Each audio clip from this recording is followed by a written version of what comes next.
नमस्कार दोस्तों, अगर आपको भारत और ऑस्ट्रेलिया के बीच खेला गया पहला और सबसे रोमांचक टी20 मुकाबला पसंद आया हो तो इस वीडियो को आप एक लाइक जरूर करें। इस वीडियो का लाइक टारगेट हमने 400 लाइक रखा है, तो इस वीडियो को आप दिल से लाइक जरूर करें। दोस्तों, भारत और ऑस्ट्रेलिया के बीच खेली जा रही टी20 श्रृंखला के पहले और रोमांचक और महामुकाबले में फिर एक बार क्रिकेट इतिहास की दो बड़ी टीमें एक दूसरे से भिड़ी। इस महामुकाबले में इस बार रोहित शर्मा की भारतीय टीम के सामने एरोन फिंच की ऑस्ट्रेलिया की टीम खड़ी थी। इस रोंगटे खड़े कर देने वाले महामुकाबले में ऑस्ट्रेलिया के कप्तान एरोन फिंच ने टॉस जीता और पहले गेंदबाजी का फैसला लिया और भारतीय टीम को पहले बल्लेबाजी के लिए आमंत्रित किया। उसके बाद रनों की बारिश करने के इरादे से भारतीय टीम के दो दिग्गज ओपनर बल्लेबाज मैदान में उतरे।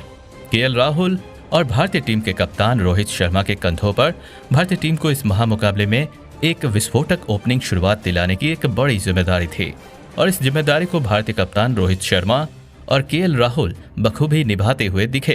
पहले 2 ओवर में रोहित शर्मा और केएल राहुल ने लगभग 21 रन बना लिए थे, लेकिन फिर पारी का तीसरा ओवर डालने आए जोश हेजलवुड ने भारतीय कप्तान रोहित शर्मा को नेथन एलिस के हाथों कैच आउट करा दिया। रोहित शर्मा 9 गेंदों में 11 रन बनाकर आउट हो गए।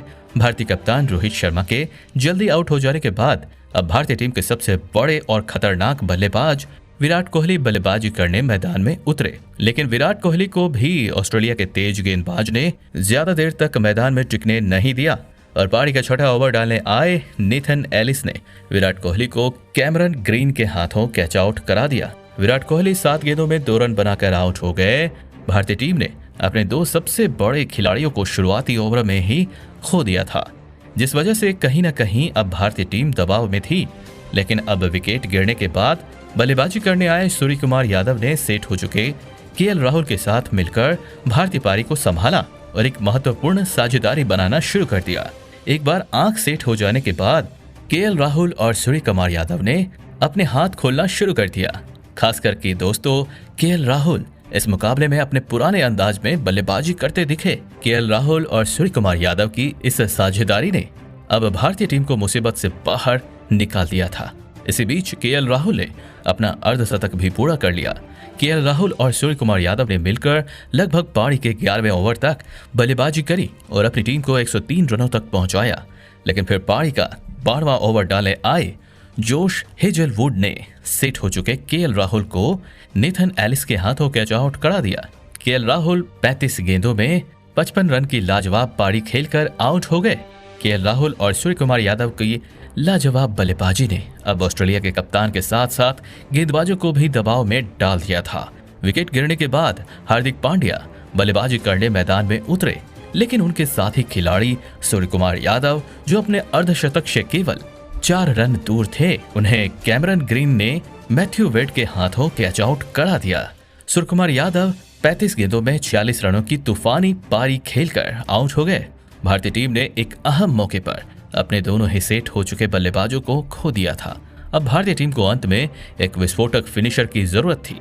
विकेट गिरने के बाद भारतीय टीम की तरफ से अक्षर पटेल बल्लेबाजी करने मैदान में उतरे, लेकिन उनके साथी खिलाड़ी और भारतीय टीम के सबसे विस्फोटक ऑलराउंडर हार्दिक पांड्या इस मुकाबले में एक अलग ही फॉर्म के साथ मैदान में उतरे।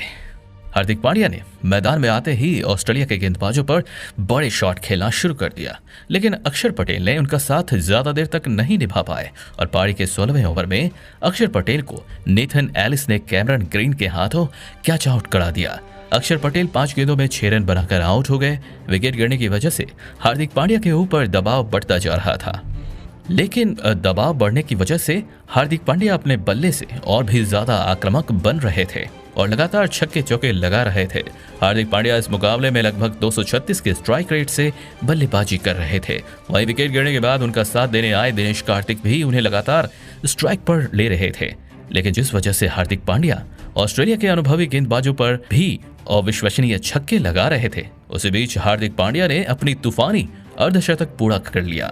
हार्दिक पांड्या ने इस मुकाबले के अंत में 30 गेंदों में 71 रनों की अविश्वसनीय पारी खेली, जिसमें हार्दिक पांड्या ने 5 छक्के और 7 चौके लगाए और इसी की बदौलत भारतीय टीम ने 208 रनों का बड़ा लक्ष्य ऑस्ट्रेलिया की टीम के आगे रखा। उसके बाद भारतीय टीम से मिले 209 रनों के विशाल लक्ष्य का पीछा करने ऑस्ट्रेलिया के दो दिग्गज ओपनर बल्लेबाज मैदान में उतरे।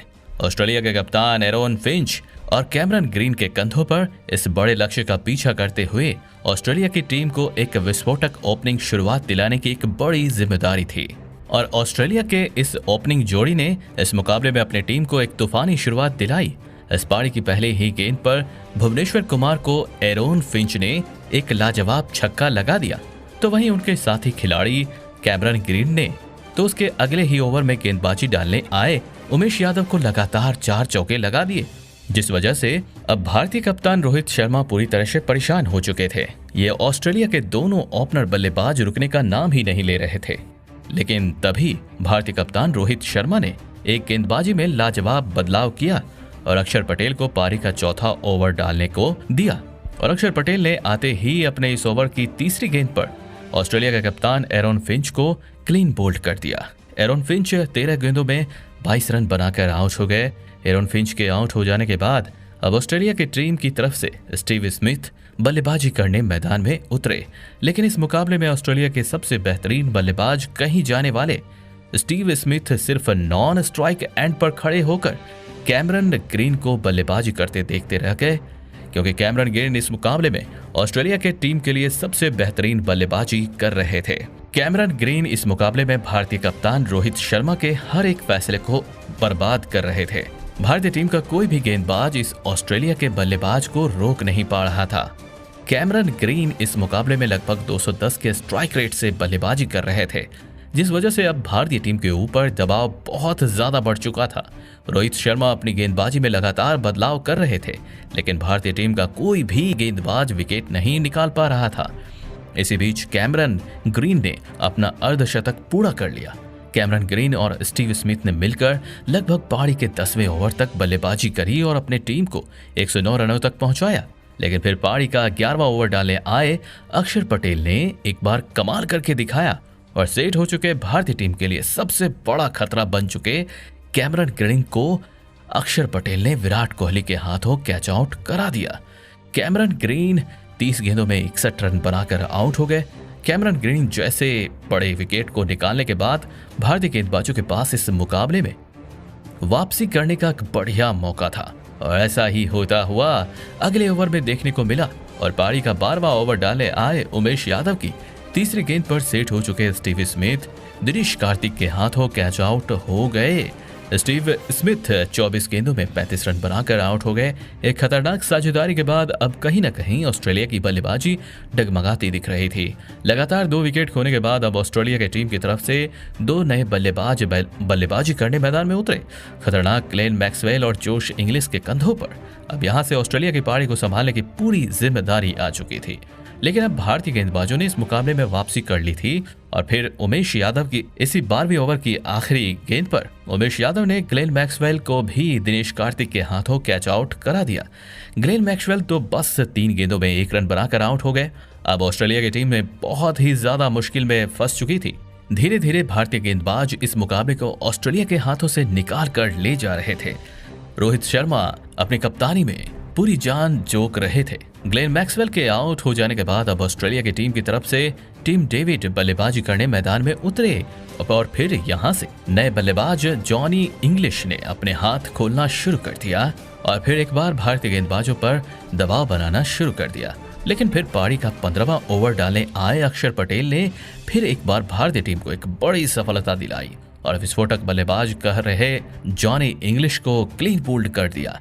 जॉनी इंग्लिश 10 गेंदों में 17 रन बनाकर आउट हो गए। अब मुकाबला पूरी तरह से फंस चुका था। ऑस्ट्रेलिया के बल्लेबाज भी अपनी पूरी ताकत लगाकर इस मुकाबले को जीतने की पूरी कोशिश कर रहे थे, जिस वजह से अभी भी दबाव रोहित शर्मा के ऊपर साफ तौर पर देखने को मिल रहा था। विकेट गिरने के बाद ऑस्ट्रेलिया की टीम की तरफ से मैथ्यू वेड बल्लेबाजी करने मैदान में उतरे। अब ऑस्ट्रेलिया की टीम की जीत के लिए आखिरी 3 ओवर में 40 रनों की आवश्यकता थी। मुकाबला रोमांच की हर सीमा पार कर चुका था। लेकिन इस पारी का 18वां ओवर डालने आए हर्षल पटेल की इस ओवर में बल्लेबाजी कर रहे मैथ्यू वेड और टीम डेविड ने इस ओवर में 3 छक्के लगाए और इस ओवर में 22 रन बना लिए। जिस वजह से मुकाबला लगभग यहीं पर खत्म हो चुका था। अब ऑस्ट्रेलिया की टीम को जीत के लिए आखिरी 2 ओवरों में 18 रनों की आवश्यकता थी और इसी पारी का 19वां और सबसे निर्णायक ओवर डालने आए भुवनेश्वर कुमार ने फिर एक बार अपनी गेंदबाजी से इस 19वें ओवर में सबको निराश कर दिया और इस 19वें ओवर में 16 रन लुटा दिए। मैथ्यू वेड और टीम डेविड की इन विस्फोटक बल्लेबाजी ने इस दरमियान अपनी अर्धशतकीय साझेदारी भी पूरी कर ली। ऑस्ट्रेलिया की टीम को आखिरी 6 गेंदों पर 2 रनों की आवश्यकता थी, लेकिन इस आखिरी ओवर की पहली गेंद पर युजवेंद्र चहल को एक विकेट मिला। लेकिन विकेट गिरने के बाद बल्लेबाजी करने आए पैट कमिंस ने एक लाजवाब चौका लगाकर ऑस्ट्रेलिया की टीम को 4 विकेट से रोमांचक मुकाबले में जीत दिला दी। दोस्तों, इतना बड़ा लक्ष्य बनाने के बावजूद भी भारतीय गेंदबाज ऑस्ट्रेलिया की बल्लेबाजी को रोक नहीं पाए। अब विश्व क्रिकेट में भारतीय टीम की गेंदबाजी बहुत ही ज्यादा कमजोर दिखने लगी है, लेकिन इसके बावजूद अक्षर पटेल ने इस मुकाबले में अपनी गेंदबाजी से सबको प्रभावित कर दिया और इस मुकाबले में 3 बड़े विकेट निकाले। तो दोस्तों, आप अक्षर पटेल की इस शानदार गेंदबाजी के लिए उन्हें 10 में से कितने अंक देना चाहेंगे? आप अपनी राय नीचे कमेंट में देना बिल्कुल भी ना भूलें। धन्यवाद।